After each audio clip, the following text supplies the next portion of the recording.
মানবিকতা আজ কোথায় এবং কেন আমরা এমন হচ্ছি দিন দিন? 9 বছরের শিশু তাহসিন, সে কি জানতো তার জীবনের এই নির্মম পরিধি এখানেই থেমে যাবে? তার অসহায়ত্বে কেউ আর কোনো দিন তাকে সহায় হয়ে আসবে না। খোদার নির্মম পরিহাস। ষোলোপাড়া হাফিজ ছিল সেই তাহসিন। বারোয়াল ইউনিয়নের এই সন্তান দীর্ঘদিন নিজ বাসায় বন্দী ছিল, অমানবিক নির্যাতন চালু করত। যারা নির্যাতন করত তাদের মধ্যে যার নাম প্রথমে আসবে, আপনার শুনলে গা শিউরে উঠবে। আপন মায়ের সামনেই চলত নির্যাতন দিনের পর দিন।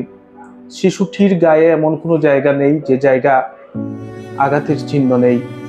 কি নির্মম, কি নির্মম! মানুষ হলে, পাষণ্ড হৃদয় হলে এমন একটি শিশু বাচ্চাকে দিনের পর দিন তারা নির্যাতন করত তাদের নিজ বাসায়। সেই বিষয়টায় অনেক দিক উন্মোচন হয়েছে, আমরা অনেক শিক্ষা সেখান থেকে গ্রহণ করতে পারি।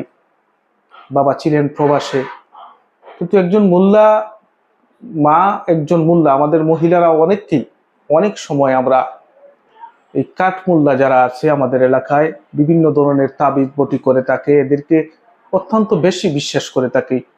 যে বিশ্বাসের ফল আজকে নিজের সন্তানকেও নিজেই আঘাত করছেন।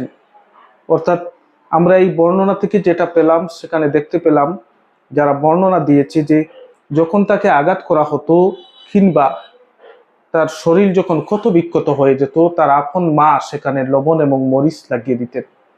কতটুকু নিষ্ঠুর পৃথিবী! আমরা কোন যুগে আছি, কোথায় আছি?